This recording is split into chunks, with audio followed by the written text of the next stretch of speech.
Fox 45 News, winner of 17 2022 Regional Emmy Awards, more than all other Baltimore news stations combined. Well, Baltimore police are issuing a correction. This afternoon, the 26-year-old man shot by a private security guard at a Royal Farms in southwest Baltimore remains in critical condition and has not died. It happened early Sunday morning at the gas station on the corner of Washington Boulevard and South Monroe Street.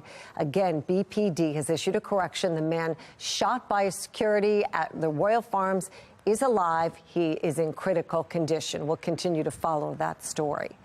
Well, the man suspected of violently attacking Paul Pelosi is now formally charged. David DePape faces several federal charges of assault and attempted kidnapping. He's expected to face state charges of attempted murder and assault with a deadly weapon, among others. Police say he broke into Paul Pelosi's San Francisco home Friday, fracturing his skull and injuring his arms and hands with a hammer.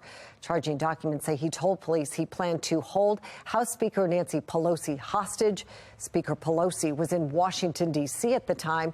She is now at her husband's side. Meanwhile, San Francisco's police chief is dismissing conspiracy theories that Paul Pelosi knew his attacker.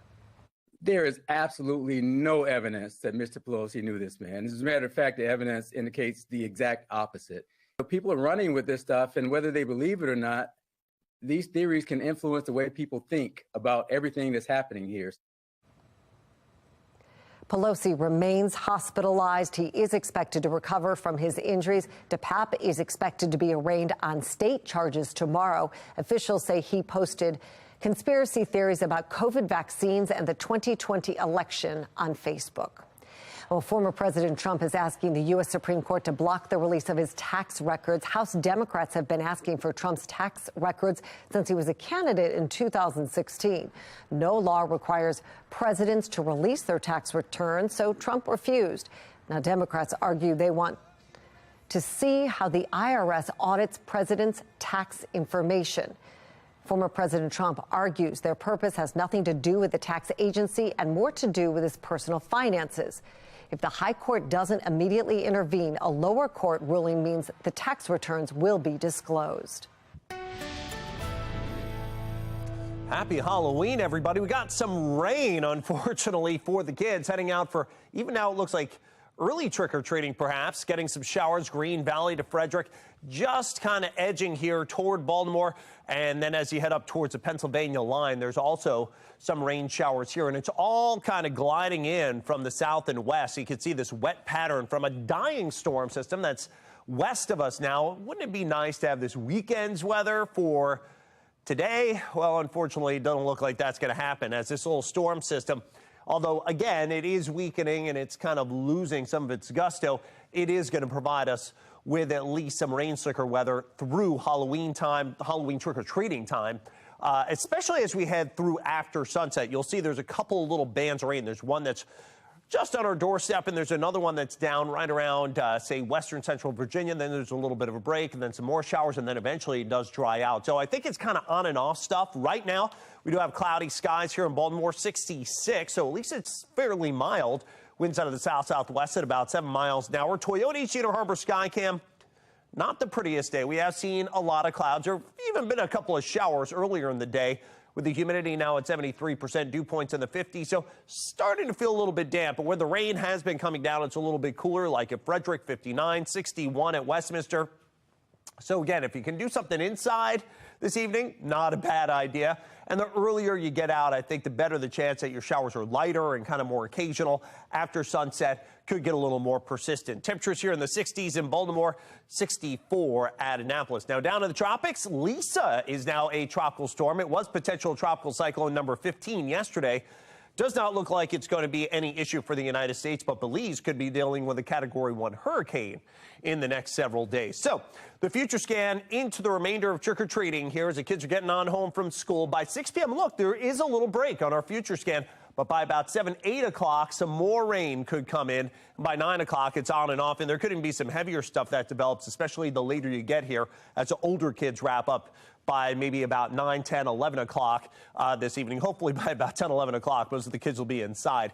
And then by about 2:15 in the morning, this stuff's out of here. And tomorrow, we start with some clouds. There could be some showers early, and then the stuff clears. Look at those temperatures in the 70s tomorrow afternoon. We could get real warm around here next week. In terms, or actually I should say next weekend. In terms of rain totals, anywhere up to about a ½ inch to a quarter inch of rain in some of the lighter spots. But again, the earlier you get out, the better the chance you're going to get some of this stuff in without having to deal with downpours. Later on tonight, there could be a few. Into tomorrow morning, some early showers. And then look at that, near 70 Wednesday, Thursday, Friday. Low in mid-70s, could be up to 20 degrees above average into this upcoming weekend. Jonathan, thank you. Election Day is a week from tomorrow. We're sitting down with candidates in some of the races that mean the most to you. What Republican candidate for Baltimore County executive is saying about crime and education. Taking a live look at Hamden as trick-or-treating is now underway. We'll show you a haunted house that is handing out scares for a frightfully good cause.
Well, walking through a hotel with rumored ghosts may not seem like fun for some, but for the people of Get Haunted, it's for a good cause. In today's Maryland moment, Fox 45's Mackenzie Frost and photojournalist Nathan Aaron turn up the fear factor for a fundraiser helping Baltimore's children.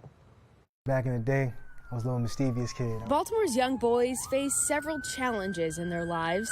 I would really be getting in trouble still. Like, I was a hothead. Brent Soverall is a product of a program called Project Numa. And he's back to help kids who he says are facing the same obstacles he overcame. I was that kid, that one kid that's a little rascal, that was me. And coming back here to, like, you know, see kids in my spot where I was. It's different. In the heart of the city, the program is building bridges between boys and Baltimore's police. I feel like it's better to teach kids young that all cops are not bad, because that's what most people think. With with the goal of turning the page on deep-rooted trauma, helping put Baltimore's young men on a better path, showing them there are people in all corners of the city who are committed to being in theirs. They would help me out with my schoolwork, so that's the best thing I can really ask for. Project Numa works with boys grades 4 through 8, bringing them together, meeting 4 days a week. During our sessions, we talk about the importance of telling us how you feel. And CEO Damian Cooper says the program teaches these kids about the importance of emotional intelligence as well as classroom skills.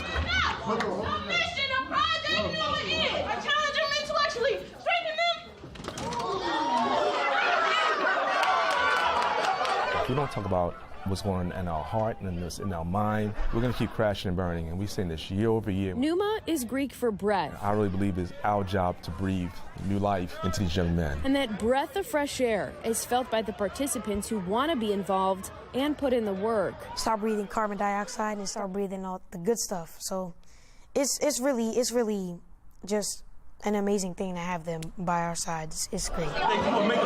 Cooper says he launched the program to help write a new chapter in Baltimore's history and utilizing the police training center, working with new recruits to do it. So as they're growing through the academy and the young men are growing through middle school in this phase, this is the perfect time to put them together. Trying to change the status quo can be a bit scary, and with Baltimore's haunting history of distrust in police and violence, Cooper says the program is critical. But to keep it afloat, it requires funding. When they reached out and said that they wanted to identify Project Numa as this year's recipient, I was overjoyed because, again, every bit helps.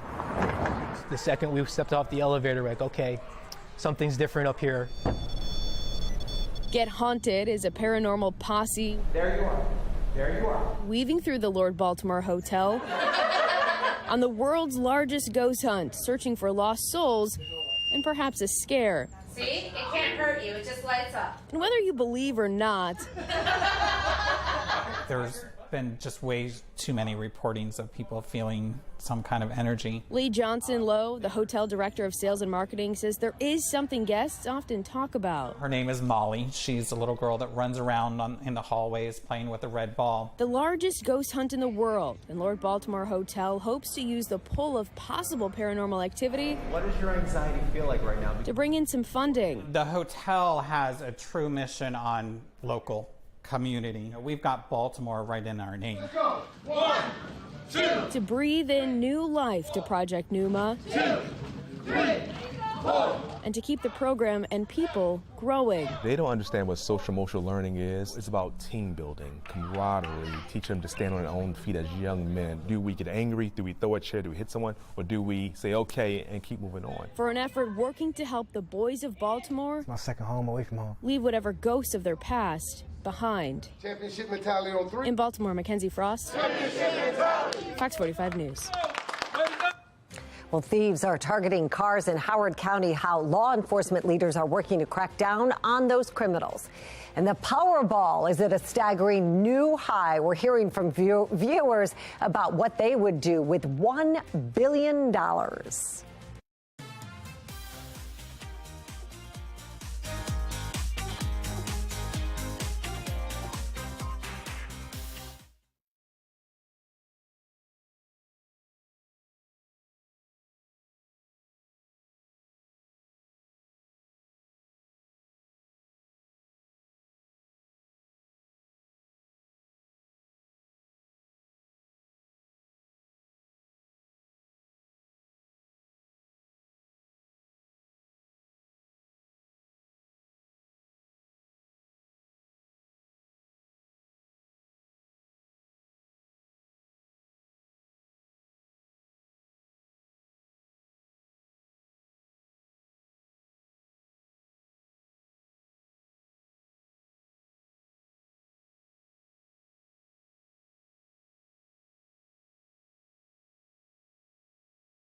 Well, unless it's happened to you, drivers may be unaware how often cars are stolen across Maryland and right here in the Baltimore region. Fox 45's Amy Simpson is back, and she is telling us about what she's learned about stolen cars. Amy? Yeah, Mary, so a car is stolen every 49 minutes here in the state of Maryland. That's according to the Maryland Vehicle Theft Prevention Council. In 2020, the council says that 10,683 cars were stolen statewide, and that's down from more than 11,200 cars stolen the year before in 2019. And while this group says that car thefts in Maryland are down more than 70% over the last 30 years or so, some of the current data on auto thefts in our region may surprise you. In Howard County, police data shows that 36 vehicle thefts were reported just last month in September, and at least 37 vehicles have been reported stolen so far this month in October.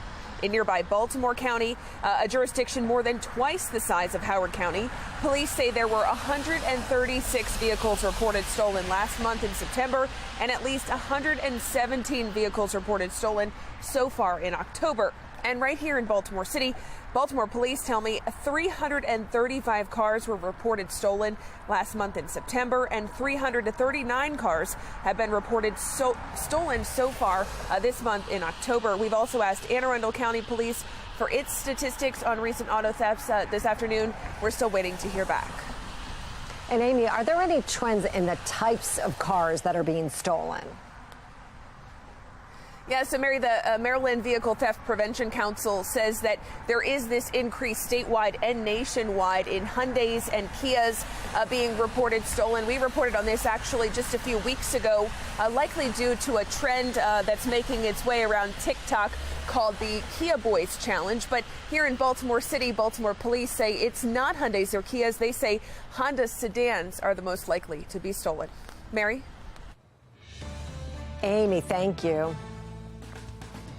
Well, just 1 week until Election Day. Tomorrow that will be. And Fox 45 is helping you go beyond the podium with candidates vying for your vote. The Fox 45 News' Mackenzie Frost sat down with Republican candidate Pat McDonough, who's running to unseat Baltimore County Executive Johnny Olszewski, and talks about crime, education, and more, and his view on working with the city of Baltimore. Pat McDonough, thanks so much for joining us. Pleasure to be here. Well, when I ran 4 years ago, I predicted Olszewski would be a disaster. And I became a modern-day Nostradamus. He is a disaster. If you're a senior, you're concerned about the crime and the decline in the quality of life in your neighborhoods. If you're a young person, 50,000 parents in Baltimore County, you're concerned about the education your children are not receiving and the violence they are receiving. So people hold that against the top guy. Are you ready to take on that role and assume that responsibility if elected? Well, I know how to run the county. I know how to work with the legislature. The earth will shake. There's going to be a seismic change in Baltimore County, and we're ready to go on day one. How do you plan to handle the crime? Well, I have the right, number one, to replace the police chief, and she will be going as soon as possible. Why do you think that will help? Well, it'll help the morale of the police department, where we're losing officers every week. They don't like her. They don't like her management style. They believe she's soft on crime and hard on cops. We're going to be a law and order community, no squeegees, no dirt bikes, no riots in malls without consequences, new police chief. You'll be competing with Baltimore City, too, because we know that Baltimore City has, their police department is understaffed. How will you make working in Baltimore County more attractive? Nobody wants to work in Baltimore City. If you're a police officer, you don't want to work in Baltimore City. You got to be nuts. Is school safety a concern for you and what you're hearing from potential voters? As county executive, we're going to change things immediately. Number one, we're going to pass a Parents' Bill of Rights. Number two, we're going to create the Office of Education Advocate, who will enforce the Parents' Bill of Rights. Number three, we're going to pass a Curriculum Act. County executives often lie to people and say, well, I have no authority with the school system. It's up to the superintendent. Well, I'm going to be the new superintendent. I'm going to be the co-superintendent. I control the budget. I have a lot of power. We're going to take the business community and the economic development and the best and brightest to make Baltimore County a better place to live. You don't see working with the city as a priority? No, not at all. No. What is the city going to do for us? It's all about my county. I will work with the city when it benefits my county. You were charged with a misdemeanor. It was later dropped. Can people trust you to get a handle on it? Well, first of all, it was a misdemeanor involving a $2 sign, and it was dismissed because it was nonsense, okay? And the state's attorney knew it. What would a McDonough administration look like in Baltimore County, and how would it be different? Well, first of all, it will be a very reformed administration. My first 6 months, I'm going to work in bib overalls with a tool belt. I have to fix so much stuff in the first 6 months to get this county moving in the right direction. Pat McDonough, thank you so much for joining us. Good luck. Thank you. And McKenzie also spoke with his opponent, incumbent Johnny Olszewski, who is the current county executive. That interview is coming up later this week. It's a story Fox 45 News has covered relentlessly, the rise in carjackings. There have been 522 so far this year, up 23% from a year ago. Now, one man is coming to Fox 45 News saying his teenage son has been caught up in that crime, and now the justice system, he believes, is failing him. Riel Creighton spoke to the father in an exclusive interview to find out why he wants his son to face serious consequences. And this is a father with a story of what is not only, he says, an out-of-control teenager, but also an example of a broken juvenile justice system. It's a father's desperate plea. He's not going to be alive. That's what I'm afraid of. His attempt, he says, to save his son. It's progressively getting worse. Santiago didn't want his last name used, and we won't identify his 14-year-old son. But he came to Fox 45 to share his story, he says, of a child gone wild. Then you started breaking into cars to steal cigarettes and change. Then you're stealing cars and running from the police. Not even old enough to drive, the boy he claims on a carjacking crime spree from Baltimore to D.C., sharing the charging documents. Arrested earlier this year, Santiago says this is about his son and a friend. A tale of two stolen cars, a Lexus and a Honda CRV, then a high-speed chase. Flying down Route 4, going over 100 miles an hour, in and out of traffic. He says his son nearly took the lives of two police officers trying to stop him. They was trying to barricade in, so instead of stopping, push the gas and try to drive right through him, knocked him out of his shoes.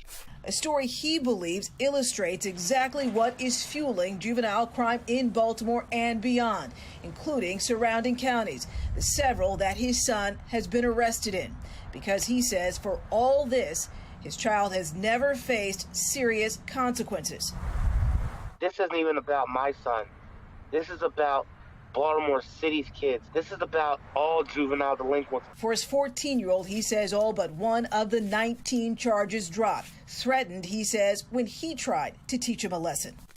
I got the call from Prince Frederick County and Calvert County telling me that they had him in custody, and they told me what that happened and stuff, and I said, you know what? Let him stay there until his court date. He needs to learn. Let him stay there. No, sir. You have 6 hours to get here to get him, or we'll be coming to get you for neglect and abandonment issues. A father who believes his son needs to be punished, to be rescued. I want my son to get some help. I mean, if it's jail, that's what it's going to take, then jail. What I think my son needs, he needs some mental help. And his father says that he also dragged his 14-year-old son into a police station himself after catching him in a stolen car. This was in Anne Arundel County. He says his son was handed nothing more than a citation. Reporting in Baltimore tonight, Riel Creighton, Fox 45 News. In 8 days, voters will have many important decisions to make, including who will lead their local school systems. In Baltimore County, 7 school board members will be elected. Those people will be tasked with fixing a school system that has seen student performance drop in recent years. Project Baltimore compared state test scores from 2015 and 2019, and they found English language arts proficiency levels in BCPS were down in every grade level. Corey Coons and Robin Harvey are running against one another in the 1st District and have ideas to improve student performance. Kids are not going to buy into learning if they're afraid or they don't care. It's difficult to improve student performance when you have long-term subs. when you have people who are teaching classes that they aren't really trained in to teach. Tonight, in our Project Baltimore report on Fox 45 News at 10, hear from more of the Board of Candidates on the controversial topic of CRT and their approach to transparency in the school system. Well, one lucky lottery person or player could be in for a very big treat this Halloween night. With no winner Saturday night, tonight's Powerball jackpot now stands at a staggering $1 billion. It's only the second time in Powerball's 30-year history that the jackpot has hit $1 billion. Well, some of you are telling us what you would do with your winnings. Let's check out some of your responses and just your feelings about this right now. How about this? Powerball at $1 billion? I'm going to have to get some. Yeah, you sure will. Indeed, indeed. Let's go to this one here. Check out these taxes. The estimated $1 billion jackpot for Monday has an estimated cash option of $497 million. That is one of the drawbacks of playing Powerball. And this is my favorite, folks. My aunt in Maine ended our call tonight with some words of wisdom. Set boundaries, take care of yourself, buy the Powerball. Coming up, the Federal Reserve signals that it may raise interest rates yet again, why financial leaders say they need to be aggressive to get inflation under control. It's being called the breakup, or are more women just calling their own shots? I'm Angela Brown in Washington, D.C., why more women are walking away from leadership roles.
Another interest rate hike is expected to come in the Fed's November meeting, kicking off tomorrow. If and when it happens, it will be the 6th consecutive increase. It's all in an effort to fight inflation, which is not slowing down. A recent report shows prices are going up, but those increases are slowing over the past few months. Women in senior management positions are already in short supply. And now a new report says women in senior leadership roles are leaving their jobs at a higher rate than men. The National Desk Angela Brown explains.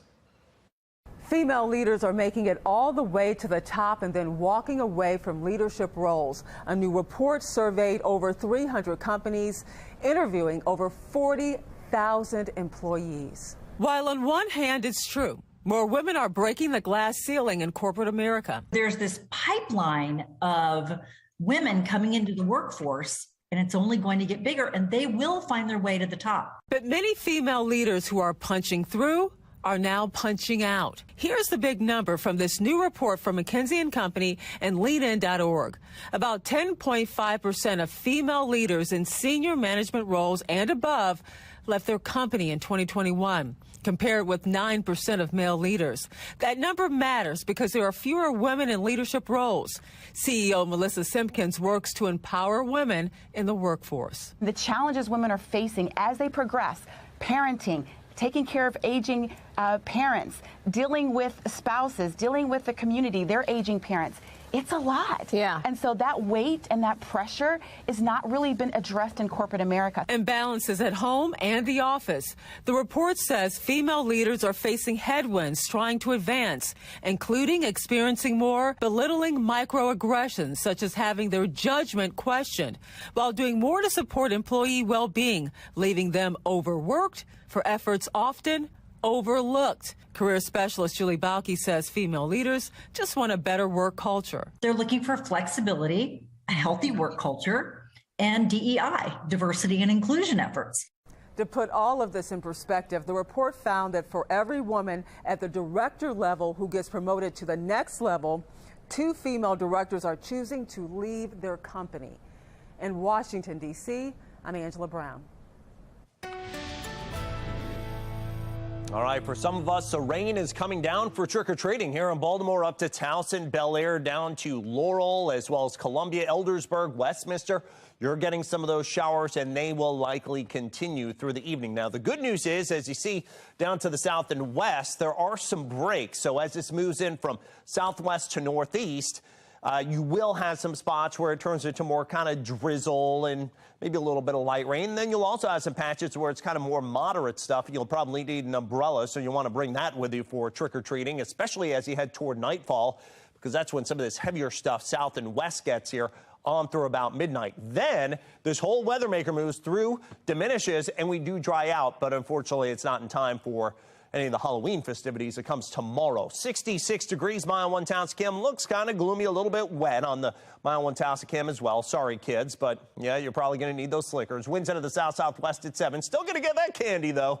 Humidity at 73%, and the dew point at 57, making it feel a little bit on the damp side. Temperature in the 60s in Baltimore, 62 at Columbia. The good news is all these 60s a little above average for this time of year. Could be real cold in the 20s. We actually had some snow around here on Halloween. 57 degrees Frederick Way. And it looks like as we work our way through the remainder of the afternoon into the evening, future scan at 6 pushes the more persistent showers away for a while. Maybe getting a good hour here between about 6 and 7:30 where you have some drier time, but then some more scattered showers, maybe even some heavier stuff around Bel Air in the yellows and oranges. And by about 10, 11 o'clock, there couldn't be a rumble of thunder, but most stuff should be wrapped up by then. And then it looks like most of this stuff moves out of here by tomorrow morning. An early shower tomorrow, and then look at this gorgeous stretch of weather. Wednesday, Thursday, Friday, highs near 70 into the low and mid 70s. Could be 15, 20 degrees above average into the weekend. Jonathan, thank you. Coming up on Fox 45 News at 5 o'clock, a plan is on the way, but what will its impact actually be on the Squeegee crisis? We look ahead at an expected announcement. And a spooky invader is taking over the trails and homes in the South. What experts say you should do if you come across a tarantula.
Well, this Halloween, some people in Texas are getting some spooky 8-legged trick-or-treaters coming to their doors.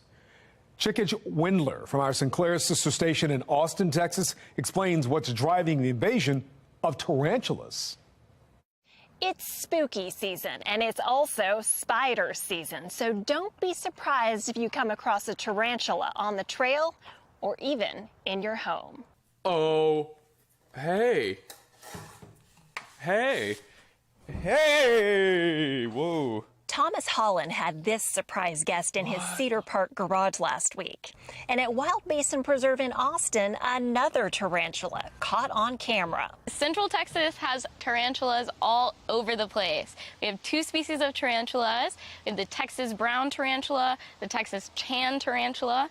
Most of the ones that you see are the Texas brown tarantulas. They're big and they're hairy and they just look scary. There is a lot of arachnophobia, but these guys are beneficial. They're going to eat things that you don't want in your house. Like, do you like mosquitoes? Do you like fleas and ticks? Allison White is a research assistant at Wild Basin. She says one of the reasons of this season isn't spooky at all. Prime time for the males to come out and try to find a mate. It is their time to make more tarantulas.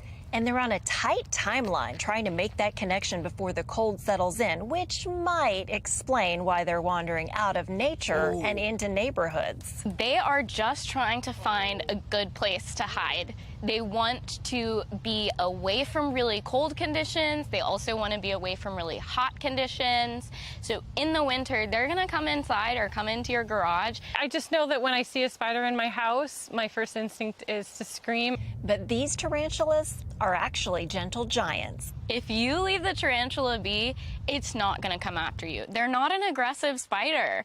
They live in burrows under flat rocks or fallen trees. This is a molt. So this tarantula shed his skin. But word to the wise, tarantulas may not be the only ones in those burrows. There's the scorpion. So use caution. While tarantula bites are rare and typically not worse than a bee sting, scorpions are a whole other story. Yeah, don't want to get stung by a scorpion. Coming up next on Fox 45 News at 5 o'clock. 3 teens, one as young as 14, are shot over the weekend. We'll have the latest on their conditions as the city struggles to get a grip on violence. And you could face some severe penalties if you don't pay your tolls. The warning from state officials over a looming deadline.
A plan is expected to come this week. Fox 45 continues to press city leaders on what's being done about Squeegee kids before that announcement. Multiple teens shot over the weekend, looking into what's behind the violence against young people in Baltimore. If you haven't paid your tolls, time is running out. The warning from officials over the penalties you could face. Live from WBFF in Baltimore, this is Fox 45 News at 5. Well, we start with some team coverage on a city in crisis. As Squeegee kids continue to be an issue on Baltimore streets, a plan to address them may be coming soon. Plus, we're also taking a look at the latest teenagers shot in a series of incidents over the weekend. Good evening. I'm Kai Jackson. I'm Mary Bubala. Keith Daniels has the details on the violence against teens tonight. But first, Baltimore Squeegee Collaborative is expected to come out with a plan sometime this week. Mackenzie Frost joins us more on what that plan could look like. Mackenzie? Yeah, guys, so the Squeegee Collaborative was launched this summer after we saw Timothy Reynolds shot and killed at the intersection of Light and Conway. At the time, the mayor's office told me that all options were on the table while discussing solutions, but what those look like specifically have yet to be made public. We're expecting to learn more about that sometime this week, and it comes as the city prepares to welcome the next top prosecutor who has maintained that Squeegee kids cannot stay on the corner.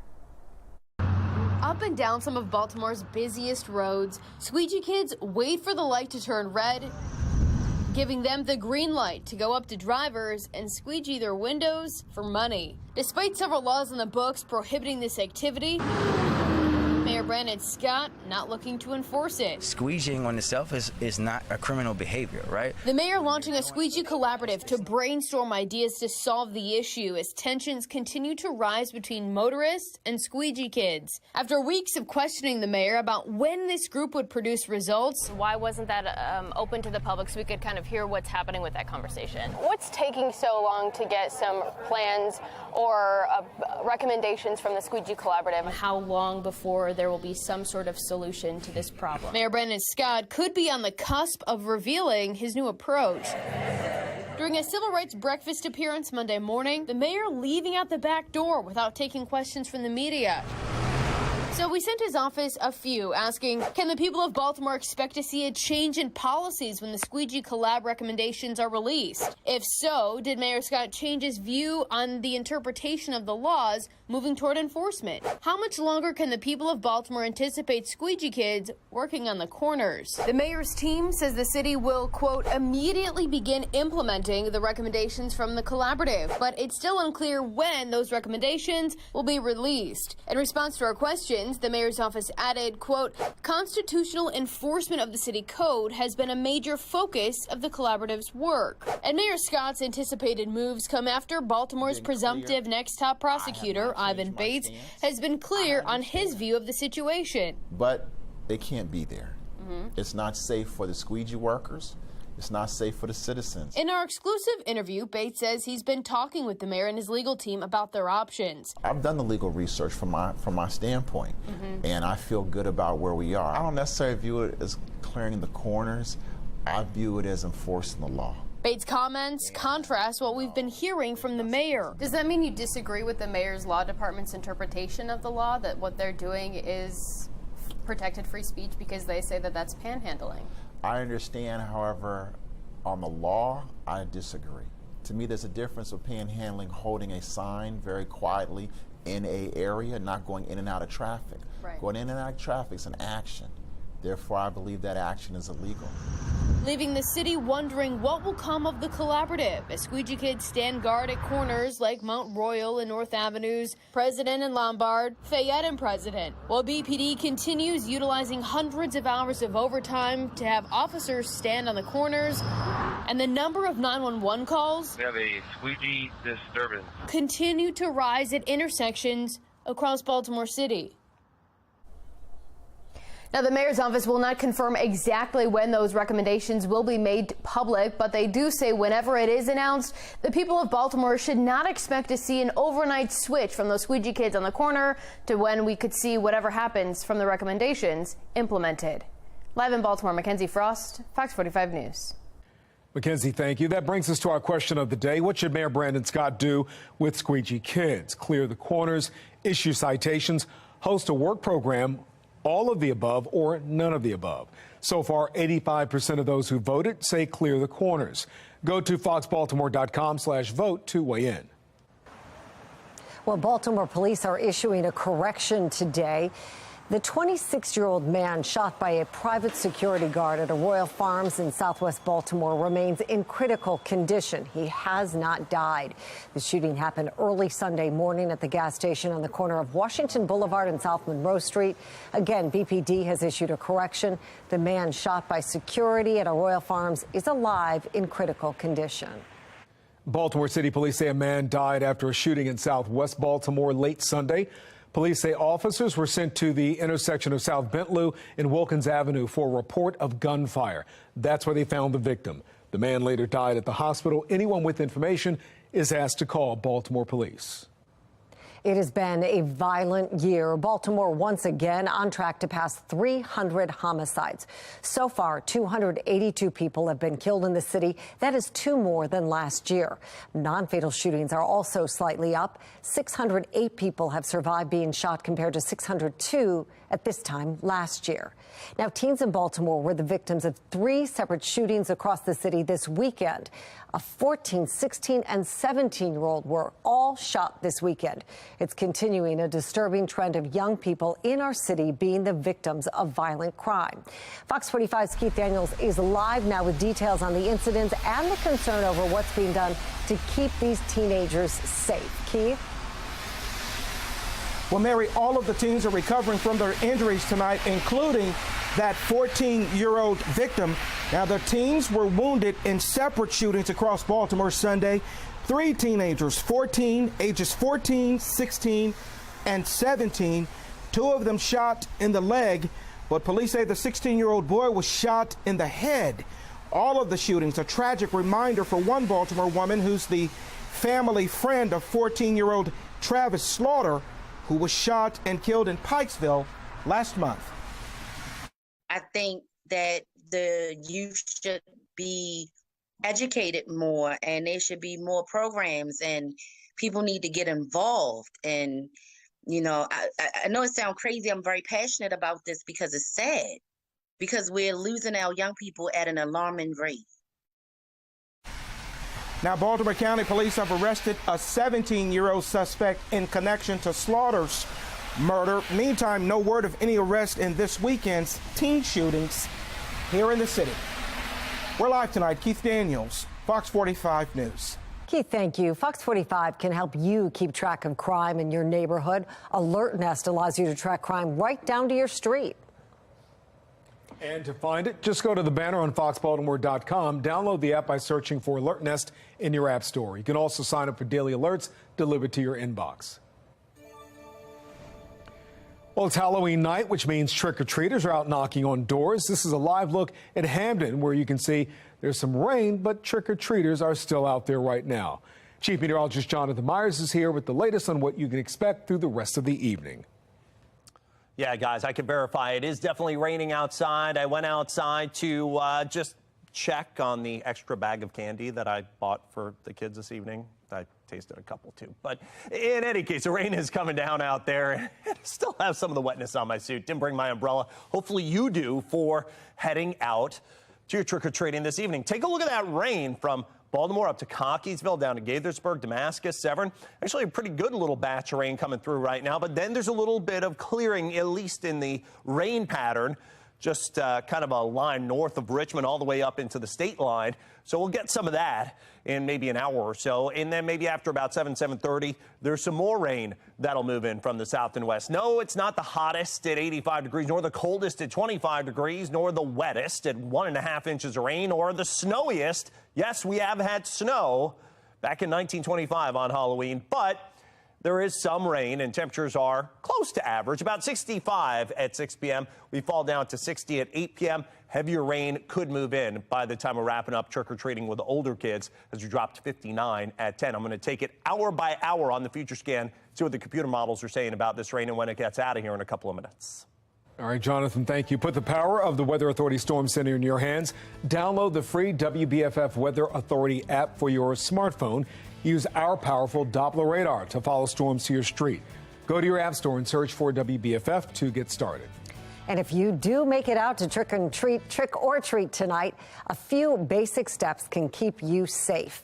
Baltimore County Police say it is best to have children go in groups, remind children to not eat treats before parents can take a look at them, make sure children know to never go into a stranger's car nor home. And if you're on the roads, please drive slowly to keep everybody safe. We want to be really clear that this program is coming to a definitive end, and it'll actually end at exactly 11:59 p.m. on November 30th. Tonight, a last call for more than 1 million drivers who use Maryland's toll roads. The days are numbered for anybody with outstanding video tolls to pay those balances without additional penalties. Fox 45's Amy Simpson joins us live with what drivers need to know. Amy? Yeah, Mary, this does not impact drivers who use one of those Easy Pass transponders, but this is for drivers who go through Maryland's toll roads and bridges and wait for a bill in the mail.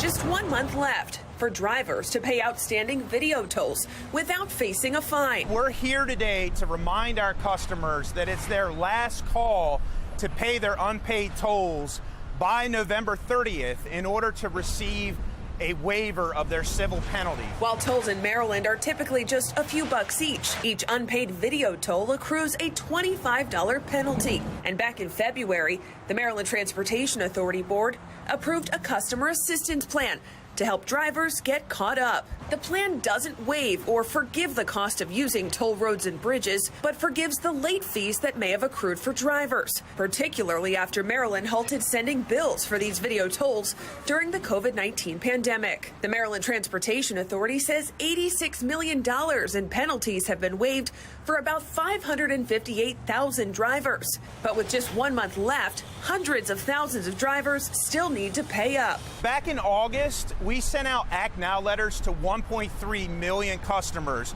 who had made no payments on their tolls to date since that program launched. That number now has grown to 1.7 million. So that's why we're here today, to make sure that these customers are aware. 1.7 million drivers without any payments on their tolls, translating to a pile of cash owed to the state of Maryland. State transportation officials say starting at exactly midnight December 1st, no more forgiveness on those late fees and fines. Balances will once again be sent to collections, and the Motor Vehicle Administration will also be made aware, putting your car's registration in jeopardy. And we will resume collections activities and suspensions of registrations if they do not pay those tolls. Now, we don't know how many of those drivers with unpaid toll balances are from here in Maryland or maybe other surrounding states, but MTA says drivers can check their balances online at driveeasymd.com. Live in Baltimore, Amy Simpson, Fox 45 News. All right, Amy, thank you. Your car is at risk of being stolen. We press leaders on answers for what's behind this surge in vehicle thefts. With just over a week until Election Day, we are talking to candidates fighting for your vote. Hearing how the Republican candidate for Baltimore County Executive plans to tackle crime and education. A move from the Ravens could change the course of the season. The latest on an impact player coming to Baltimore.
Well, the Baltimore Ravens make a major trade to shore up their defense a day before the trade deadline. Rocco DeSangro joins us live in studio to talk about who the front office is bringing in and what he could do for the team's playoff hopes. Rocco.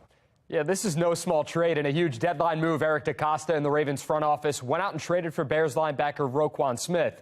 Chicago and the two-time All-Pro failed to reach an agreement on a long-term contract extension in the offseason. But despite some obvious frustration, Smith still went to work and currently leads the NFL with 83 tackles. He's only 25 years old, and according to reports, the Ravens gave up a second and a fifth-round pick as well as A.J. Klein to get Smith on board. Here's the deal. Smith is on the final year of his deal, so the Ravens can either extend him, which is very likely that they'll do that, or he's with the team for the remainder of the season and becomes a free agent. Add him to a linebacking core with Patrick Queen, Justin Houston. You have Tyus Bowser and David Ajabo about to be activated this week. This is a big move for Baltimore.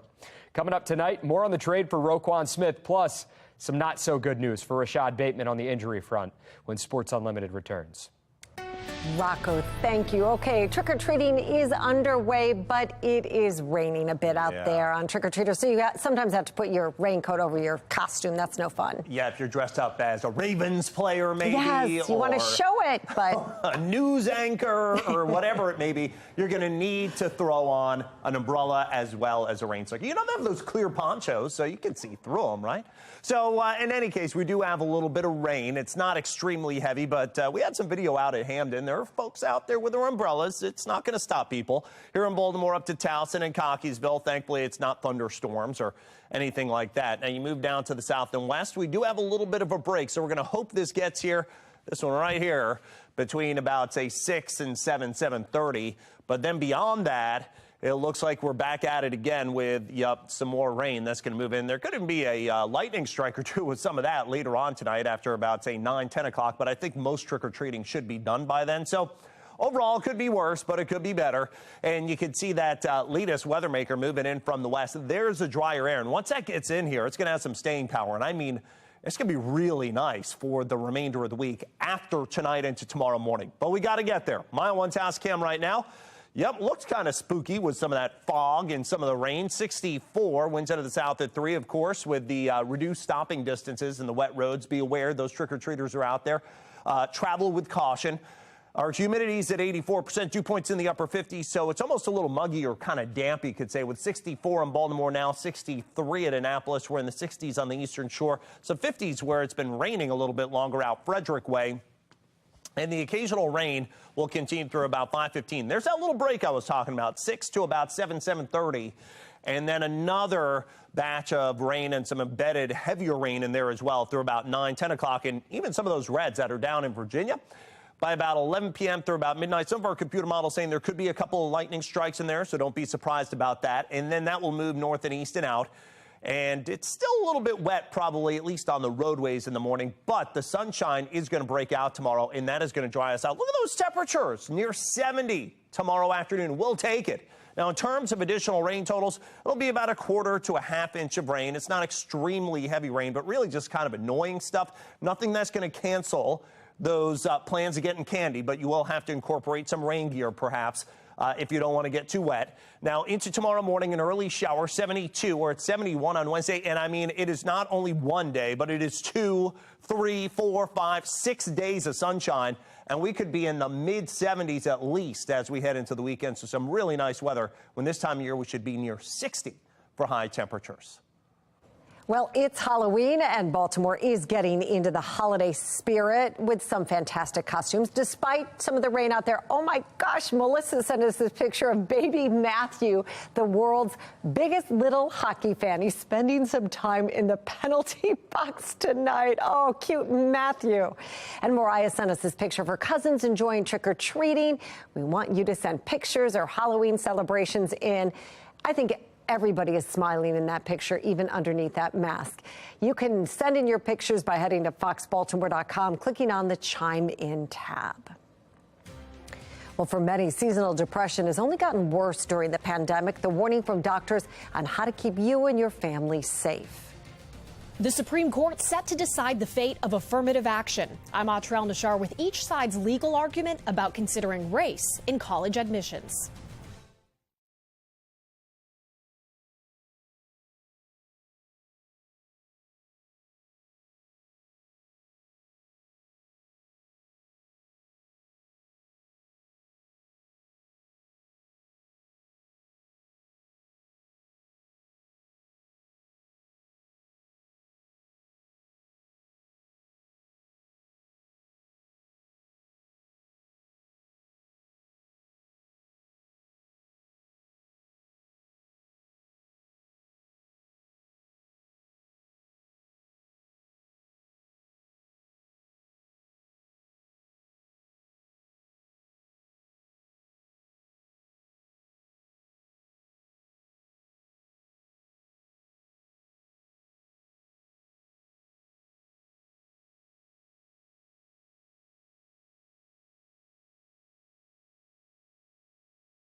Well, just over 1 week until Election Day in Maryland, and Fox 45 is helping you go beyond the podium with candidates vying for your vote. Fox 45 News' Mackenzie Frost sat down with Republican Pat McDonough, who's running to unseat Baltimore County Executive Johnny Olszewski.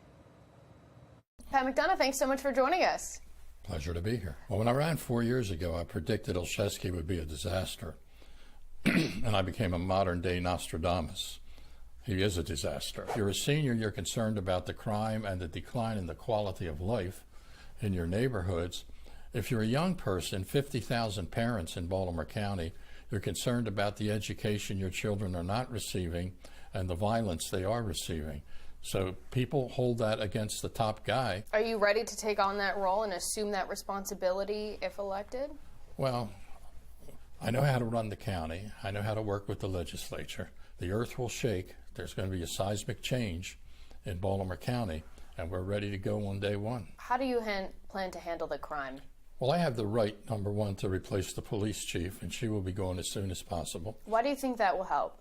Well, it'll help the morale of the police department, where we're losing officers every week. They don't like her. They don't like her management style. They believe she's soft on crime and hard on cops. We're going to be a law and order community, no squeegees, no dirt bikes, no riots in malls without consequences, new police chief. You'll be competing with Baltimore City, too, because we know that Baltimore City has, their police department is understaffed. How will you make working in Baltimore County more attractive? Nobody wants to work in Baltimore City. If you're a police officer, you don't want to work in Baltimore City. You got to be nuts. Is school safety a concern for you and what you're hearing from potential voters? As county executive, we're going to change things immediately. Number one, we're going to pass a Parents' Bill of Rights. Number two, we're going to create the Office of Education Advocate who will enforce the Parents' Bill of Rights. Number three, we're going to pass a Curriculum Act. County executives often lie to people and say, well, I have no authority with the school system. It's up to the superintendent. Well, I'm going to be the new superintendent. I'm going to be the co-superintendent. I control the budget. I have a lot of power. We're going to take the business community and the economic development and the best and brightest to make Baltimore County a better place to live. You don't see working with the city as a priority? No, not at all. No. What is the city going to do for us? It's all about my county. I will work with the city when it benefits my county. You were charged with a misdemeanor. It was later dropped. Can people trust you to get a handle on it? Well, first of all, it was a misdemeanor involving a $2 sign, and it was dismissed because it was nonsense, okay? And the state's attorney knew it. What would a McDonough administration look like in Baltimore County, and how would it be different? Well, first of all, it will be a very reformed administration. My first 6 months, I'm going to work in bib overalls with a tool belt. I have to fix so much stuff in the first 6 months to get this county moving in the right direction. Pat McDonough, thank you so much for joining us. Good luck. Thank you. Mackenzie Frost also sat down with incumbent County Executive Johnny Olszewski. That interview will air later this week. And be sure to check out the Fox 45 voter guide for all of our reporting on the upcoming general election, plus important dates to mark on your calendar. Just point your phone's camera at the QR code to take you straight there, or head to foxbaltimore.com/vote2022.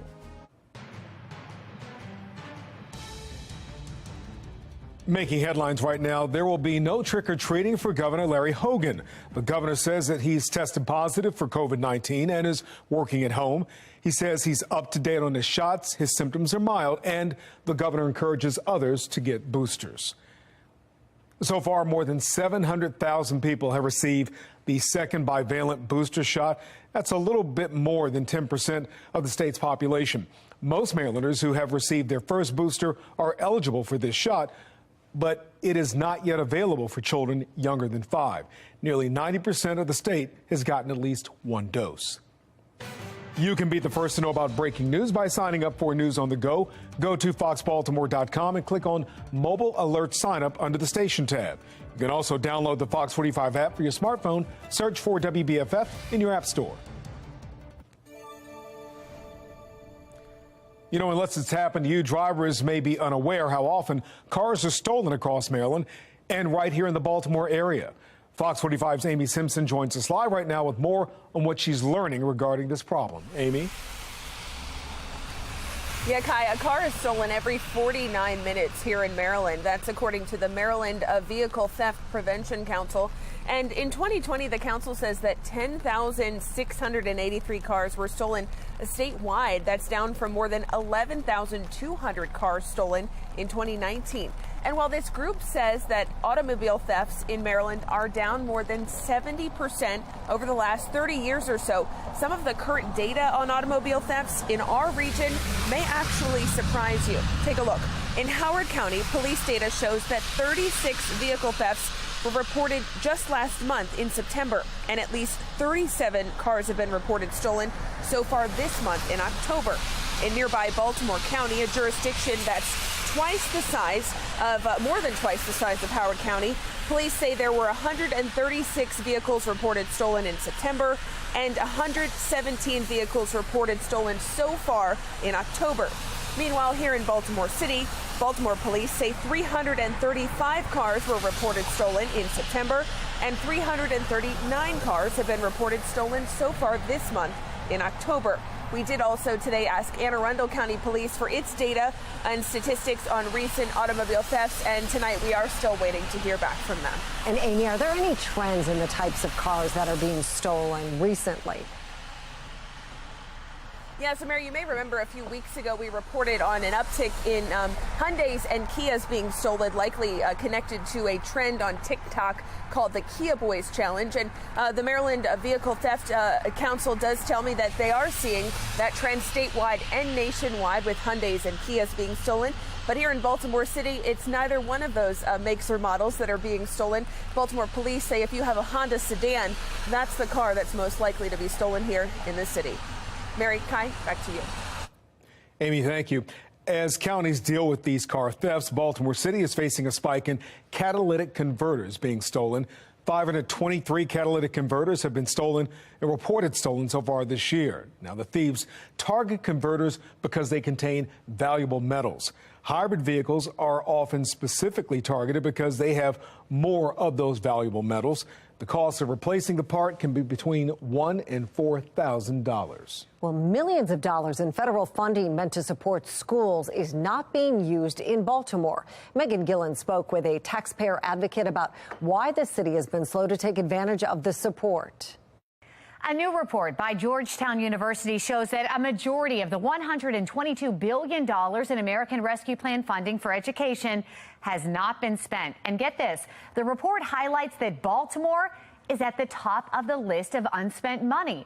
David Williams with the Taxpayers Protection Alliance weighing in now on the findings. And Baltimore was going to receive $450 million. And this report says that 0% has been spent by the city of Baltimore. This is very troubling considering the problems that Baltimore is having right now with education. David, why are they not using the money? What's going on here? So that's a great question, and it's such a huge missed opportunity. And Project Baltimore has been pointing out all of these problems. And if you look at this particular pot of money, this is supposed to help low-income and minority communities. Is it possible, David, that they're making proposals on how to best spend that money? Well, I mean, that's glass half full, right? But I don't think so. I think that Baltimore City is really in disarray. We saw the Kerwin Commission appropriate a bunch of money, billions of dollars. So there's plenty of money coming in. It really is the school leadership. Well, districts have until 2024 to use these funds. I'm Megan Gillen, Fox 45 News. Well, in 8 days, voters will have many important decisions to make, including who will lead their local school systems. In Baltimore County, 7 school board members will be elected. Those people will be tasked with fixing a school system that has seen student performance drop in recent years. Project Baltimore compared state test scores from 2015 and 2019, and they found English language arts proficiency levels in BCPS were down in every grade level. Corey Coons and Robin Harvey are running against one another in the 1st District. They have ideas to improve student performance. Kids are not going to buy into learning if they're afraid or they don't care. It's difficult to improve student performance when you have long-term subs, when you have people who are teaching classes that they aren't really trained in to teach.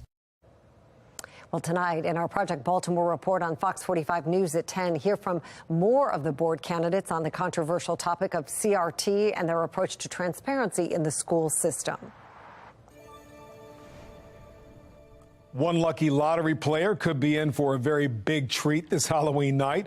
Since there was no winner Saturday night, tonight's Powerball jackpot now stands at a staggering $1 billion. By the way, it's only the second time in Powerball's 30-year history the jackpot has reached $1 billion. Well, some of you are letting us know what you do with the money and just how you feel about this drawing. Let's take a look at what you're seeing here. Monica says, I need to play Powerball. Yes, you do, Monica, if you want to win. Yes, hello. I would like one entire winning Powerball ticket this Halloween, please. Thank you very much. So would a lot of other people out there. And here, can someone please win the Powerball already so I can stop buying tickets? That's a great one. And this is my favorite. I like this one, and so does Isabel, our floor director. Check out these taxes. The estimated $1 billion jackpot for Monday has an estimated cash value option of $497 million. And really quickly, this is the last one, I'm sorry. My aunt in Maine ended our call tonight with some words of wisdom. Set boundaries, take care of yourself, and of course, buy the Powerball. And while no one won the jackpot this past weekend, there was some big money winners here in Maryland. 8 people won prizes of $50,000 or more, with one person winning $200,000, the other winning $1 million. The winners of those tickets have not yet come forward. The $200,000 ticket was purchased in Columbia, the $1 million in Bowie. So make sure you check your tickets. Could interest rates go higher? The latest on the federal government's efforts to slow inflation. Could there soon be a new pill on the market to treat long COVID? I'm Liz Bonas. We'll tell you about a new trial in the works and what you might be able to ask your doctor about. It's just ahead. And the weather a little scary for our Halloween. We do have some showers, at least no thunderstorms, but it is kind of wet. And I'm going to let you know if it's going to get any better hour by hour through the rest of your trick-or-treating this evening. That's coming up in my Weather Authority forecast.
A health alert tonight. The days are shorter as we head into the winter months and the holiday season. For some, this leads to severe seasonal depression or SAD. Health experts warn coming out of this pandemic, depression has increased across the board. A GBMC doctor says we need to make sure we're looking at the research before assuming certain natural so-called remedies actually work. Many people with depression do self-medicate with alcohol, and a lot of people smoke marijuana. And I'm going to tell you that the medical literature on this is really clear. Marijuana makes mental illness worse. It's not getting to the root cause of the issue. Depression is treated with antidepressant medication and psychotherapy. Dr. Farron says the first step in treating mental illness is talking about your feelings with family and friends and contacting a primary care provider before the symptoms get worse. Well, there may soon be some relief, welcome relief, in fact, for people 1 in 5 who are now long-haul COVID carriers, as it's called. Medical reporter Liz Bonus shares what's happening. Hey there, everybody. The National Institutes of Health now testing what some speculate might be the first pill to work against long COVID. It is the antiviral drug now known as Paxlovid, which, if given in the first 5 days of symptoms, appears to stop the virus in its tracks. It actually has 2 ingredients in it. One is meant to keep the virus itself from replicating, which means it can't make copies of itself to make the symptoms and the disease worse in the patient. And then the second ingredient simply boosts the amount of that antiviral in our body so that it works most effectively. If it works, it could help ease everything from crippling fatigue to inflammation. My Fitness Suites yoga instructor and gym owner, Tyler Menke, says he's experienced these symptoms for more than a year. I grew up on a farm. I'm pretty good at pushing myself, but there have been days, even week stretches, where I just couldn't go. Dr. Justin Cole of Ohio Cedarville University Pharmacy Program told me it could work. Especially if the reason for long COVID symptoms relates to latent virus particles that are staying in tissues within our body. The trial is set to launch at Duke University at the top of next year. It is based on the theory that the cause of long COVID is that the body does hold on to these fragments of the virus, which bury themselves in the tissues of those who have lingering symptoms. But before you just go and ask your doctor or pharmacist about it, Dr. Cole says this medication does have some potentially serious side effects. Because of those risks, you think about kidney function that we talk about a lot and some other things.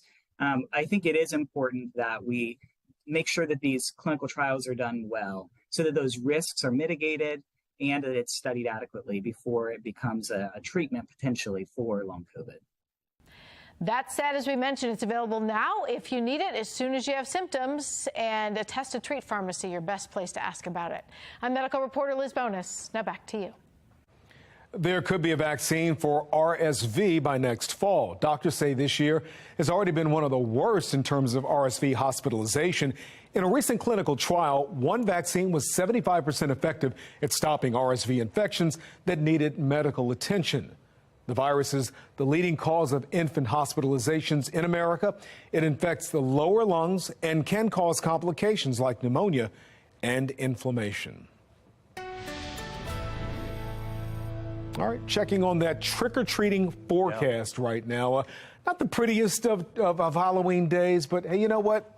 It is what it is, right? You got to look at the glass half full. Exactly. Right? Yes. Half full of rain. Half full of candy. Half full of candy. A mouth half full of candy. Let's get right into the forecast here. And no matter what, the kids are going to go out. They're going to get the rain slickers on. They're going to get the umbrellas on, and they're going to get going. Now, the biggest thing you have to watch for is those trick-or-treaters this evening. Of course, with some of the rain and the reduced, or rather I should say, the increased stopping times and the increased distance it's going to take to stop your car. If you see one of these guys walking around in one of their costumes, you're going to want to slow down, take it easy as you're heading back home on that afternoon and evening commute. And we do have, again, a little bit of a kind of break now. Some of the rain has moved north and east as we forecast here between about 6 and, say, 7:30. Things kind of plane out a little bit, and we've just got some drizzly stuff. And then there's more that's down to the south and west. So if you can get out in the next hour or maybe 2, I think you're going to be better off before this stuff around Charlottesville, south and west to Roanoke starts moving in, and that's a little more heavier type of rain that gets our way. And it's with this weather maker that's out to our west, it's really kind of falling apart as it's moving its way north and east, but it's enough to give us, again, some of the rain and maybe even a rumble of thunder before this gets out of here this evening, just prior to midnight or so, and then the drier weather sets in. Mile 1 house cam looking kind of gloomy, kind of spooky here with the fog and the raindrops. We've got 64 and cloudy skies. Rain actually reported over at BWI right now. Winds out of the south at 3 miles an hour, and our humidity, of course, it's high at 84%. Temperatures all across the board generally are in the 60s, so that's the silver lining, I suppose, that it's not too cold out. But we do have the occasional rain. Again, there's that little break that's showing up on our computer model through about 7:30, and then working our way as we head to the later trick-or-treating time. We'll start seeing the rain redevelop, and it lasts through about 11 or midnight before most of it gets out of here. And actually, tomorrow going to shape up like a really nice day. Unfortunately, it's not Halloween anymore, but we're going to have a few nice days coming after this.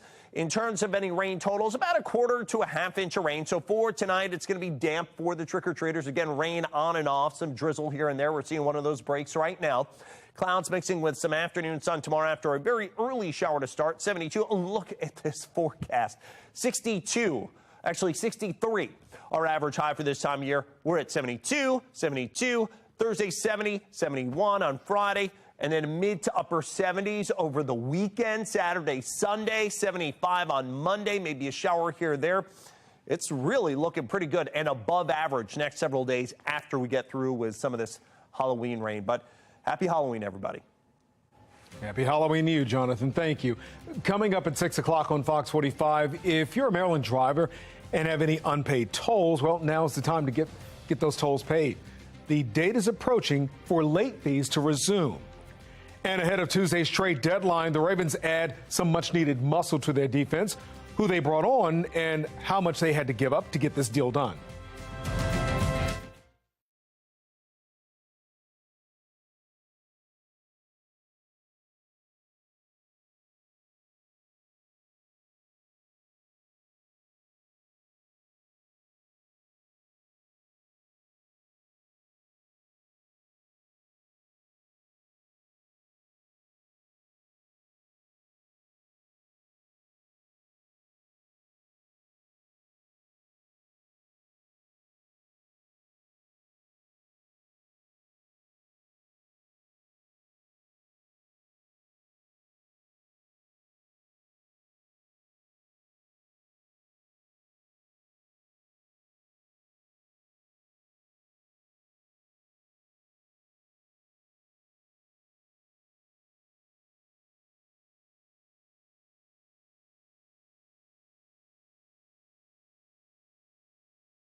I know Eric, and I know how Eric is, and I would, wouldn't be honest to say he hasn't talked to me about, what he's trying to do or what he's thinking about doing or what you can do, but it takes two to tango, so we'll see how that all goes, but, you never know.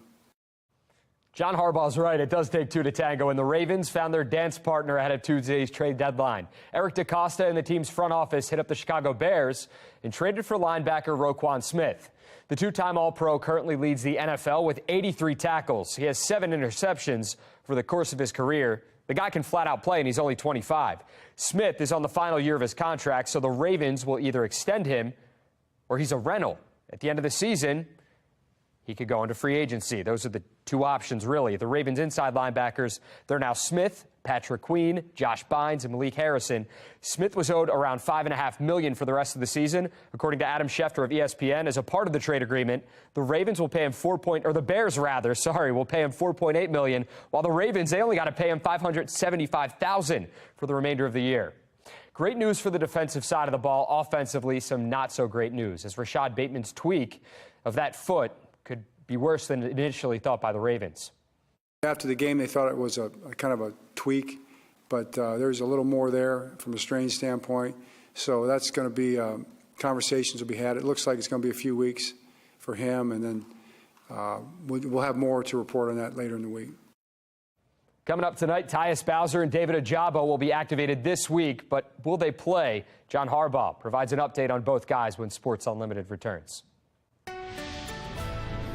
And although we have some on and off rain for our Halloween forecast, by the time we hit the end of the week, lots of sun. I wish this could be Halloween here. Friday, good deal of sunshine. Saturday looks good, even warmer. I think temperature is going to be well into the 70s. We're going to have to check the records by the time we hit the weekend, as it looks like highs in the mid to upper 70s Saturday, Sunday, as you catch the last of the beautiful fall peaking colors around here. All right, Jonathan, thank you. Coming up on Fox 45 News at 6 o'clock tonight, Baltimore could see a plan about squeegee kids any day now, what we've learned so far. And if you have any unpaid tolls in Maryland, the grace period for avoiding late fees is running out. We'll tell you when those late fees will resume.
The Ravens make a major trade to shore up their defense a day before the trade deadline.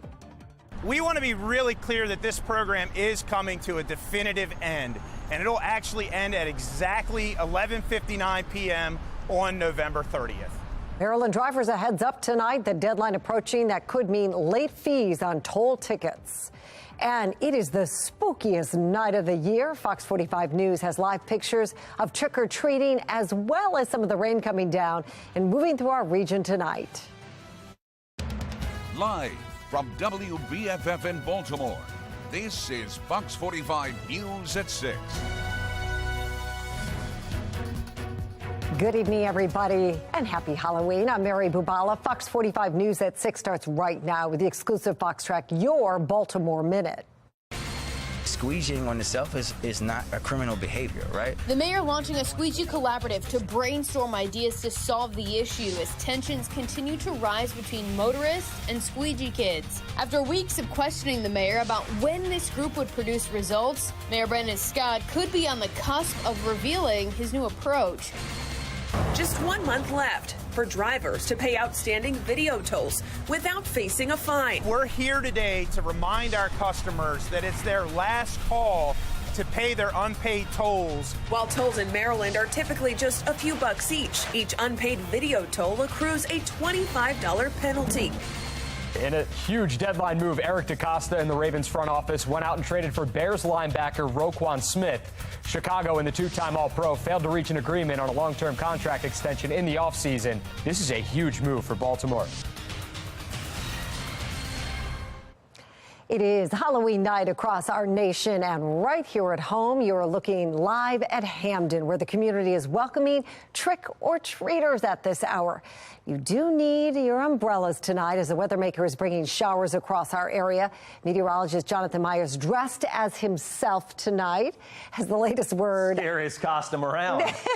Sometimes, Jonathan, you have the latest on that forecast for trick-or-treaters out there. Yeah, well, we do have some showers, but, that's never stopped anybody from getting the candy. And the heaviest rain now is up around Bel Air as well as Elkton. There is a little bit of a break trying to move through Baltimore now, but there is more rain that's down in the south and west. So it's going to be this way, unfortunately, through our trick-or-treating, just kind of on and off stuff. And then I think really after sunset is when it starts getting really kind of more persistent. That's really when you'll probably need the rain jacket and umbrella the most. You don't need the hats, the gloves, the scarves, or a warm jacket this year. It's not 85, it's not 25, nor is it an inch and a half of rain, the hottest, coldest, or wettest, or nor the snowiest from back in the 1920s, where we actually had 1/10 of an inch of snow around here. But we do have that near average temperature and also the on and off showers. Nothing that's going to stop you. But again, the later you get, the heavier the chances of rain are going to be. And I'm going to be planning that out on the future scan coming up hour by hour in a couple of minutes. Jonathan, thank you. We continue to see your Halloween costumes and decorations. Thank you so much for sending them in. We have a princess and Batman there. You still have time to show off your outfits and decorations. Open the WBFF mobile app and look for our Chime In page. We'll be sharing more of your pictures in a moment.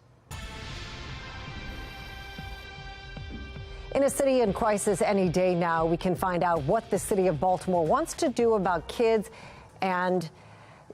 who squeegee. Mackenzie Frost reports on what the new plan could look like. The Squeegee Collaborative was launched this summer after we saw Timothy Reynolds shot and killed at the intersection of Light and Conway. The mayor's office at the time told me that all options were on the table in terms of solutions to the squeegee kid problem, but what those solutions look like really remains unclear right now. This conversation happens at the same time as Baltimore City prepares to welcome the next top prosecutor, who has maintained that the squeegee kids cannot stay at the corner.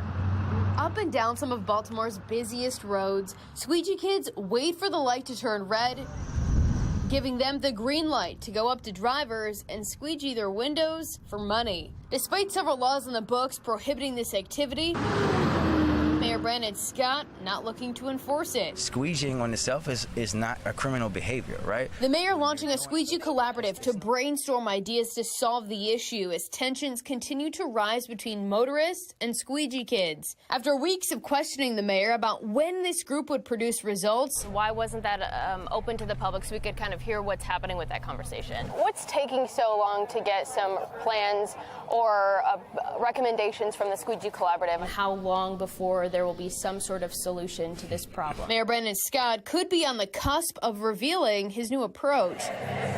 During a civil rights breakfast appearance Monday morning, the mayor leaving out the back door without taking questions from the media. So we sent his office a few, asking, can the people of Baltimore expect to see a change in policies when the Squeegee collab recommendations are released? If so, did Mayor Scott change his view on the interpretation of the laws moving toward enforcement? How much longer can the people of Baltimore anticipate Squeegee kids working on the corners? The mayor's team says the city will, quote, immediately begin implementing the recommendations from the collaborative, but it's still unclear when those recommendations will be released. In response to our questions, the mayor's office added, quote, constitutional enforcement of the city code has been a major focus of the collaborative's work. And Mayor Scott's anticipated moves come after Baltimore's presumptive next top prosecutor, Ivan Bates, has been clear on his view of the situation. But it can't be there. It's not safe for the Squeegee workers. It's not safe for the citizens. In our exclusive interview, Bates says he's been talking with the mayor and his legal team about their options. I've done the legal research from my standpoint, and I feel good about where we are. I don't necessarily view it as clearing the corners. I view it as enforcing the law. Bates' comments contrast what we've been hearing from the mayor. Does that mean you disagree with the mayor's law department's interpretation of the law, that what they're doing is protected free speech because they say that that's panhandling? I understand, however, on the law, I disagree. To me, there's a difference with panhandling, holding a sign very quietly in an area, not going in and out of traffic. Right. Going in and out of traffic is an action. Therefore, I believe that action is illegal. Leaving the city wondering what will come of the collaborative as Squeegee kids stand guard at corners like Mount Royal and North Avenues, President and Lombard, Fayette and President, while BPD continues utilizing hundreds of hours of overtime to have officers stand on the corners, and the number of 911 calls we have a squeegee disturbance continue to rise at intersections across Baltimore City. The mayor's office has yet to confirm exactly when those recommendations from the Squeegee collab will be made public, but they say when it does happen, the people of Baltimore should not expect to see a switch overnight. In Baltimore, Mackenzie Frost, Fox 45 News. That brings us to our question of the day. What should Mayor Scott do with the Squeegee kids? Clear the corners, issue citations, host a work program, all of the above or none of the above? So far, 87% of those who answered say clear the corners or the intersections. Go to foxbaltimore.com/vote to weigh in. Now, a Fox 45 News alert in 3, 2, 1. The Baltimore Ravens are making a major trade to shore up their defense a day before the trade deadline. In a huge deadline move, Baltimore traded for Chicago Bears linebacker Roquan Smith. Now, Chicago and the two-time All-Pro bowler failed to reach an agreement on a long-term contract extension in the offseason. Well, the lack of contract never slowed Smith. By the way, he leads the NFL in tackles. The Ravens are now sending their second and fifth round picks in next year's draft to Chicago, along with linebacker A.J. Klein. Smith is in the last year of his contract, so we'll have to see if he stays here in Baltimore beyond this season. Rocco DeSangra will have more coming up in Sports Unlimited. Well, here's our look at today's top trending stories. Number one, a fallen firefighter honored by the Baltimore Fire Department. A procession was held for 34-year-old Juan Wilson. In September, Wilson was responding to a call when he suffered a medical emergency. He was rushed to the hospital for treatment. Wilson was on life support for a month before he died yesterday morning. Baltimore fire stations will fly their flags at half-staff until his funeral. Number two, a 26-year-old man shot by a private security guard outside of Royal Farms in southwest Baltimore this past weekend is in grave condition. Police walking back a release earlier today that stated he had passed away. The shooting happened early Sunday morning at the gas station on the corner of Washington Boulevard and South Monroe Street. As of Monday morning, 282 people have been killed in homicides so far this year. Number three, Governor Hogan says he has tested positive for COVID and is working from home this Halloween. He says he is up to date on his boosters. So far, his symptoms are mild, and he encourages others to get their boosters as well. So far, more than 700,000 people have received the new bivalent booster shot. Well, if you have any tolls in Maryland to pay, the grace period for avoiding late fees is running out when the state will start resuming those charges. And the latest weather maker moving through, raining on our trick-or-treating plans. I'm going to let you know if it's going to last all night long for Halloween festivities. My Weather Authority forecast. Fentanyl fears seeping into Halloween warnings. I'm Christine Frizzell in Washington with how trick-or-treating has now become political. Fox 45 News, winner of 17 2022 Regional Emmy Awards, more than all other Baltimore news stations combined.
Well, we are now 8 days away to the midterm elections. Power is up for grabs in Congress.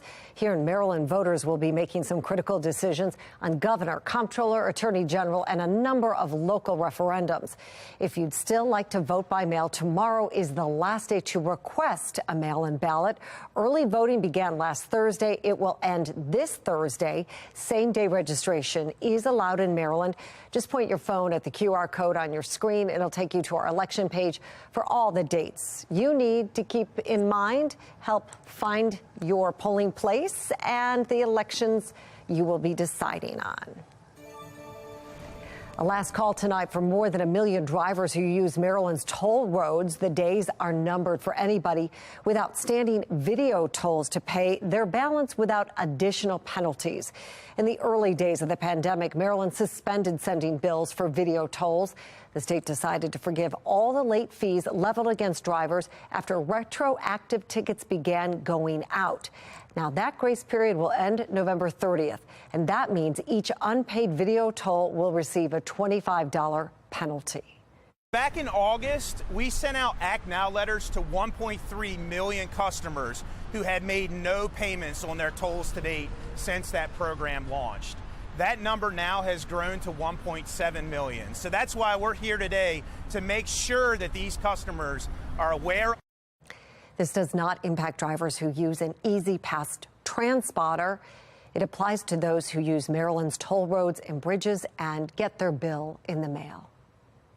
Well, happy Halloween. Fox 45 News is live in Hamden as kids, adults, and their pets head out to trick or treat tonight.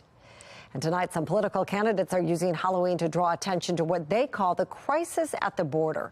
This following warnings from the DEA about rainbow-colored fentanyl that could tempt or confuse children. National correspondent Christine Frizzau has the full story.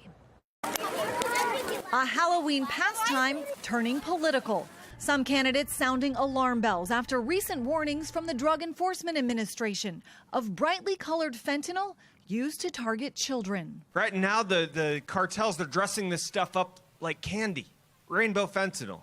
And I know we're all going to be vigilant and protect our kids here this Halloween.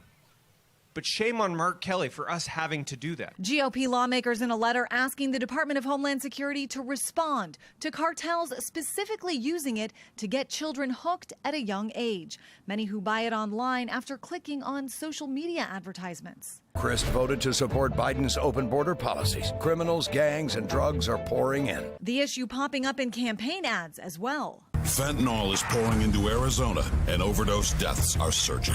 CDC data show U.S. overdose deaths did increase from more than 93,000 in 2020 to more than 100,000 in 2021, with about 75% of those involving opioids. When it comes to Halloween candy, experts advising parents to follow the same guidance they have for years, checking to make sure it's wrapped and sealed with no signs of tampering. We have no direct information that Halloween is specifically being targeted or young people are being targeted for Halloween. Homeland Security officials for months pushing back against what they call the open borders myth when it comes to drugs entering the United States. The effort to smuggle fentanyl into our country actually comes through the ports of entry, and we have increased the interdiction of fentanyl by quite a significant amount. Indeed, fentanyl seizures at the border have increased by more than 30% from fiscal year 2020 to 2021, with candidates seizing on fears and arguing current border policies are to blame. In Washington, I'm Christine Frizzau. Well, one lucky lottery player could be in for a very big treat this Halloween night. With no winner Saturday night, tonight's Powerball jackpot stands at a staggering $1 billion. It is only the second time in Powerball's 30-year history that the jackpot has hit $1 billion. That's kind of fun to say, $1 billion. We don't say it that often because it doesn't happen that often. I didn't buy a ticket. Did you buy a ticket? I'm going after this to go get one. Oh, so you already agreed you're going to give me some, right? Yes, I said I'll give you $1 million, I guess. Yeah, just throw it out. Why not? There, right? Yeah, why not? Happy Halloween to me. So I'm hoping that Mary wins. Aberdeen all the way up to Port Deposit and Rising Sun. We do have some showers, actually some pretty good looking ones here. They're kind of heavy north and east of Bel Air, but then it breaks up. So good news here in Bel Air down to Laurel, at least for about the next hour or two. So hopefully we can wrap up trick-or-treating with just some lighter stuff, but more comes in from Warrenton all the way down to Fredericksburg. It actually gets heavier again, working our way down 95 as you head toward Richmond. And some of this is going to hit us after sunset. So again, as we've been saying, if you can get most of this stuff in prior to sunset, most of this trick-or-treating in prior to sunset, you're going to be better off. Then some heavier rain moves in, and there could even be a rumble of thunder with some of this stuff as it all wraps up just shortly after midnight tonight. And then this latest weather maker moves out. Look at that, drier weather down Atlanta way, and that is what moves our way, into tomorrow. After a very early shower, I think we'll get a nice break, and that break is actually going to last all the way into the weekend and perhaps all the way into early next week. So I wish we could have that beautiful weather. We could just have dragged it into today, but unfortunately that's kind of the road bump, the Halloween forecast. But hey, we're going to get candy anyway. Toyota East Unit Harbor Skycam 63. At least it's fairly mild. We do have some of the on and off rain. It's cloudy now over at the airport. And temperature at 63 here in Baltimore as the sunset, 61 at Columbia, 62 Laurel, 60 up at Elkton where those heavier showers are. And take a look at the future scan. By about 7:30, starting to see some of that rain moving back in. It's not going to be constant. You're going to have on and off stuff. But I think the later you get, the better the risk of some of the rain, and then maybe even a rumble of thunder around midnight or so before that pulls out. And look at tomorrow. The sun comes back and high temperatures getting up to near 70 degrees. In terms of rain totals, could be a quarter, half an inch of rain. But again, you're going to have some dry time interspersed in there. And have your umbrellas and slickers ready with the costumes. 56 for tonight, 72 tomorrow. Clouds mixing with some PM sunshine. I've got your exclusive 10-day forecast coming up in just minutes. Weather Window, presented by the National Weather Desk. Here's a great visual of fog forming over a river, in this case the Coosa River in Alabama. Known as steam fog, it often occurs in the fall as colder air moves over warmer water. And just in time for today, we have this image. Meteorologist Ed Piotrowski calls it a cumulo-pumpkin cloud. Is this what meteorologists mean by cloud seeding? No, we just think it's a perfect way to say Happy Halloween. For more content like this, like the National Weather Desk on Facebook. Maryland native Katie Ledecky has once again reached a new milestone, the world record she just broke.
How much money can I hemorrhage? I need to protect my business and my employees. Well, store break-ins in Portland, Oregon have some businesses threatening to leave the city. These businesses say break-ins are becoming constant and the insurance costs are going up. Megan Allison spoke with some of them in tonight's Assignment America report. Marcy Landolfo says she filed 3 insurance claims for break-ins over 1 year. Then her insurance threatened to drop her coverage. Now the business owner tells us she covers these expenses out of pocket. I have to have insurance to lawfully operate as a business, as well as in my lease terms. So I have the insurance, I pay for the insurance, but I can't use the insurance because then they'll drop me. The owner at The Worst says she's never filed an insurance claim. But even still, Catherine Groves tells us rates tripled within a year. If a window gets broken, I fix it. If we get broken into, we just fix the problem because there's no money out. They're not stealing anything. You know, I think the last time, which was just 2 weeks ago, they got a bottle of Hennessy and some, spare change from the till. Grove says she's paid for everything from security cameras and an alarm system to a panic button in an attempt to protect her business. And it's just a constant battle. I mean, even if you brace the door with, metal around the locks, I mean, they still will sit there and whittle their way through the wood or crack the wood open so that they can eventually get in. I asked Landolfo if she would consider a move out of Portland. I think about it every time, but I have to think of the bigger picture, and is it going to be better if I move somewhere else, or is it just going to be the same thing? I did share these concerns with Portland city leaders. Mayor Wheeler's team responded with a statement saying they're working to increase funding for business repair grants, and they're working with property owners to streamline the permitting process to add storefront lighting. Well, right now, Baltimore has seen a rise in robberies and burglaries. The police department has recorded 407 commercial robberies this year. All right, for those late trick-or-treaters, you're going to have some of those showers, so you're going to have the rain slickers ready. Those should be gone by tomorrow. Early shower, otherwise 72 for a high, and then dry days Wednesday, Thursday, Friday, Saturday, Sunday. Beautiful, mid-70s. We turn our clocks, remember, falling back 1 hour into early Sunday morning. 75, a stray spritz on Monday, and it gets cooler end of next week. Jonathan, thank you. Well, finally tonight, Maryland's own swimmer Katie Ledecky continues to reach new heights and lengths. On Saturday, she set a world record in the 1,500-meter freestyle in Canada. The 10-time Olympic medalist, who doesn't compete in short course events very often, finished in just over 15 minutes, 8 seconds. That is nearly 10 seconds off the previous record set back in 2019. Ledecky says she was confident about breaking this record because of how much she prepared. Way to go, Katie. Well, the goblins and the ghouls are taking over the streets. You are looking at live pictures from Hamden as trick-or-treating gets underway. Viewers are also sending their Halloween costumes and decorations to us. You still have time to send in yours, and then we'll share them on air. Go to foxbaltimore.com/chime-in. You can also send your pictures through the Chime-In page in the free WBFF mobile app. Well, that's all for Fox 45 News at 6. Family Feud is up next. We'll see you back here for the news at 10 tonight. Thanks for watching. Have a great night and happy Halloween.